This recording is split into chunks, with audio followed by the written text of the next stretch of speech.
Item ಯಾವುದೇ ಇರಲಿ try ಮಾಡಿ ಆಚಿ ಚಿಕನ್ ಮಸಾಲಾ. ವಿಜಯನಗರ ಹರಪನಹಳ್ಳಿ ಪಟ್ಟಣದಲ್ಲಿ ಗ್ಯಾಸ್ ಅಭಾವ ಉಂಟಾಗಿದೆ. ಸೌದೆಯ ಮೇಲೆ ಅಡುಗೆ ಮಾಡುವ ಮೂಲಕ ಪ್ರೊಟೆಸ್ಟ್ ನಡೆಸಲಾಗಿದೆ. ಕೇಂದ್ರದ ವಿದೇಶಾಂಗ ನೀತಿ ವಿರುದ್ಧ ಕಾಂಗ್ರೆಸ್ ಹೋರಾಟಕ್ಕೆ ಮುಂದಾಗಿದೆ. ವಿಜಯನಗರದ ಹರಪನಹಳ್ಳಿ ಪಟ್ಟಣದಲ್ಲಿ ಗ್ಯಾಸ್ ಅಭಾವ ಉಂಟಾಗಿದೆ.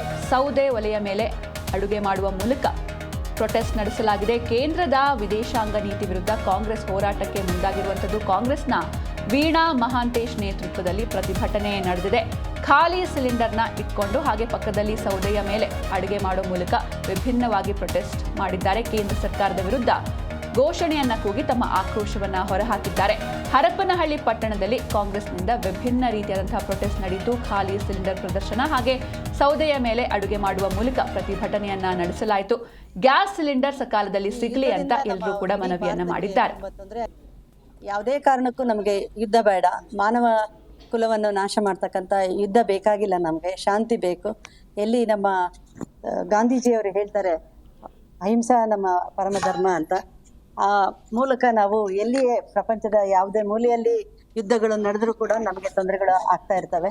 ಹಾಗಾಗಿ ಈಗ ನಡೀತಕ್ಕಂಥ ಯುದ್ಧ, ಅಮೆರಿಕ, ಇಸ್ರೇಲ್ ಮತ್ತು ಇರಾನ್ ಮೇಲೆ ನಡೆದಿರ್ತಕ್ಕಂಥ ಯುದ್ಧ ನಮಗೆ ಎಣ್ಣೆ ಏನು ಕ್ರೂಡ್ ಆಯಿಲ್ ಅಂತ ಹೇಳ್ತೀವಿ ನಾವು, ಅದೇ ದೇಶಗಳಿಂದ ತಗೊಂಡ್ಬರ್ತಕ್ಕಂಥದ್ದು. LPG ಕೂಡ ಅಲ್ಲಿಂದನೇ. ಎಸ್, ಈ ಬಗ್ಗೆ ಹೆಚ್ಚಿನ ಮಾಹಿತಿಯನ್ನು ನೀಡ್ತಾರೆ ನಮ್ಮ ಪ್ರತಿನಿಧಿ ಮಂಜುನಾಥ್ ಹಿರೇಮಠ್. ಮಂಜುನಾಥ್, ಇನ್ನು ಸದ್ಯ ಎಲ್ಲ ಕಡೆ ಗ್ಯಾಸ್ ಸಿಲಿಂಡರ್ ಸಮಸ್ಯೆ ಇಲ್ಲ ಅಂತ ಹೇಳ್ತಿದ್ದಾರೆ, ಆದರೆ ಇಲ್ಲಿ ಸಿಲಿಂಡರ್ ಸಮಸ್ಯೆ ನಿಜವಾಗ್ಲೂ ಇದೆಯಾ ಅಥವಾ ಗ್ಯಾಸ್ ಏಜೆನ್ಸಿಗಳು ಕಳ್ಳಾಟವನ್ನು ಆಡ್ತಿದ್ದಾವ? ಹಾಗೆ ಡೊಮೆಸ್ಟಿಕ್ ಸಿಲಿಂಡರ್ ಕೂಡ ಸಿಗ್ತಾ ಇಲ್ವಾ, ಹೇಗೆ ಅಂತ? ಸಿಂಚನ, ಹೌದು ಸಿಂಚನ. ಈಗ ಮಧ್ಯಪ್ರಾಚ್ಯ ರಾಷ್ಟ್ರಗಳೇ ಏನು ಯುದ್ಧ ಆರಂಭ ಆಗಿದೆ. ಯುದ್ಧ ಹಿನ್ನೆಲೆಯಲ್ಲಿ ಈಗ ಆಲ್ರೆಡಿ ಇಡೀ ರಾಜ್ಯ, ಇಡೀ ದೇಶಾದ್ಯಂತ ಕೂಡ ಒಂದಿಷ್ಟು ಸಿಲಿಂಡರ್ಗೋಸ್ಕರ ಹಾಹಾಕಾರ ಸ್ಟಾರ್ಟ್ ಆಗಿದೆ. ಕೆಲವು ಹೋಟೆಲ್ಗಳನ್ನು ಕೂಡ ಬಂದ್ ಮಾಡಿರ್ತಕ್ಕಂಥದ್ದು. ದಿನನಿತ್ಯ ವ್ಯಾಪಾರದಿಂದ ಗಿಜುಗುಡ್ತಕ್ಕಂಥ ಹೋಟೆಲ್ಗಳು ಇವತ್ತು ಅದರ ಡೋರ್ ಅನ್ನು ಕೂಡ ಕ್ಲೋಸ್ ಮಾಡ್ಕೊಂಡು ಬಿಟ್ಟು ಸಿಬ್ಬಂದಿಗಳಿಗೂ ಕೂಡ ರಜೆ ಕೊಟ್ಟಿರ್ತಕ್ಕಂಥದ್ದು ಕೂಡ ನಾವು ನೋಡ್ತಾ ಇದ್ದೀವಿ. ಇನ್ನೊಂದ್ ಕಡೆ ವಿಜಯನಗರ ಜಿಲ್ಲೆಯ ಹರಪನಹಳ್ಳಿ ಪಟ್ಟಣದಲ್ಲಿ ಈ ಕಾಂಗ್ರೆಸ್ ಪಕ್ಷದಿಂದ ಕೂಡ ವಿಭಿನ್ನ ರೀತಿಯಾದಂತಹ ಒಂದು ಪ್ರತಿಭಟನೆ ಕೂಡ ನಡೀತಾ ಇದೆ. ಖಾಲಿ ಸಿಲಿಂಡರ್ ಪ್ರದರ್ಶನವನ್ನು ಕೂಡ ಮಾಡ್ತಾ ಇದ್ರೆ, ಸೌದೆ ಮೇಲೆ ಅಡಿಗೆ ಮಾಡ್ತಕ್ಕಂಥದ್ರ ಮೂಲಕ ಒಂದು ಪ್ರತಿಭಟನೆಯನ್ನು ಕೂಡ ಮಾಡ್ತಾ ಇರ್ತಕ್ಕಂಥದ್ದು. ಏನು ಗ್ಯಾಸ್ ಏನಿದೆ ಅದು ಸಕಾಲದಲ್ಲಿ ಸಿಗಬೇಕು ಮತ್ತು ಗ್ಯಾಸ್ ತೈಲ ಸಿಗದೇ ಇರೋದಕ್ಕೆ ವಿದೇಶಾಂಗ ನೀತಿನೇ ಕಾರಣ ಅನ್ನುವಂತಹ ನಿಟ್ಟಿನಲ್ಲಿ ಕೂಡ ಕಾಂಗ್ರೆಸ್ನ ಮುಖಂಡೆ ಆಗಿರ್ತಕ್ಕಂತಹ ವೀಣಾ ಮಹಾಂತೇಶ್ ಅವರು ನೇರವಾಗಿ ಬಿಜೆಪಿ ಸರ್ಕಾರದ ವಿರುದ್ಧ ಕೂಡ ಆರೋಪ ಮಾಡ್ತಾ ಇದ್ದಾರೆ. ಕೇಂದ್ರ ಸರ್ಕಾರದ ವಿದೇಶಾಂಗ ನೀತಿಯನ್ನೇ ಕೂಡ ಅವರು ಖಂಡನೆ ಮಾಡ್ತಾ ಇದ್ದಾರೆ. ನಮ್ಗೆ ಯುದ್ಧ ಬೇಡ, ಶಾಂತಿ ಬೇಕು ಅಂತ ಹೇಳ್ಬಿಟ್ಟು ಹೋರಾಟವನ್ನು ಕೂಡ ಮಾಡ್ತಾ ಇದ್ದಾರೆ. ಮತ್ತು ಇನ್ನೊಂದ್ ಕಡೆ ಖಾಲಿ ಸಿಲಿಂಡರ್ಗಳನ್ನ ಕೂಡ ಪ್ರದರ್ಶನ ಮಾಡ್ಬಿಟ್ಟು ಸೌದೆ ಒಲೆಯಲ್ಲಿ ಅಡಿಗೆ ಮಾಡುವ ಮೂಲಕ ಸಾಂಕೇತಿಕವಾದಂತಹ ಒಂದು ಪ್ರತಿಭಟನೆಯನ್ನು ಕೂಡ ಮಾಡ್ತಾ ಇದ್ದಾರೆ. ಇನ್ನೊಂದ್ ಕಡೆ ನೋಡೋದಾದ್ರೆ ಸಿಂಚನ, ಇಡೀ ನಮ್ಮ ರಾಜ್ಯದಲ್ಲಿ, ಕರ್ನಾಟಕ ರಾಜ್ಯದಲ್ಲಿ ಈಗ ಆಲ್ರೆಡಿ ಸರ್ಕಾರ ಕೂಡ ಒಂದು ಹೇಳಿಕೆಯನ್ನ ಕೊಟ್ಟಿದೆ. ತೈಲಕ್ಕೆ ಕೂಡ ಯಾವುದೇ ರೀತಿಯಾದಂತಹ ಅಭಾವ ಇಲ್ಲ, ಸಿಲಿಂಡರ್ಗಳು ಕೂಡ ಅಭಾವ ಇಲ್ಲ ಅಂತ ಹೇಳ್ತಾ ಇದೆ. ಆದ್ರೆ ಈಗ ನಮ್ಮ ಜಿಲ್ಲೆಯಲ್ಲೂ ಕೂಡ ಕೆಲವು ಹೋಟೆಲ್ಗಳು ಕೂಡ ಬೇರೆ ಬೇರೆ ತಿಂಡಿ ಪದಾರ್ಥಗಳನ್ನ ಮಾಡೋದನ್ನ ನಿಲ್ಸಿದಾವೆ. ಕೇವಲ ಟೀ ಕಾಫಿಗಷ್ಟೇ ಸೀಮಿತ ಆಗಿರ್ತಕ್ಕಂಥ ಹೋಟೆಲ್ಗಳನ್ನು ಕೂಡ ನಾವು ಕಾಣಬಹುದು.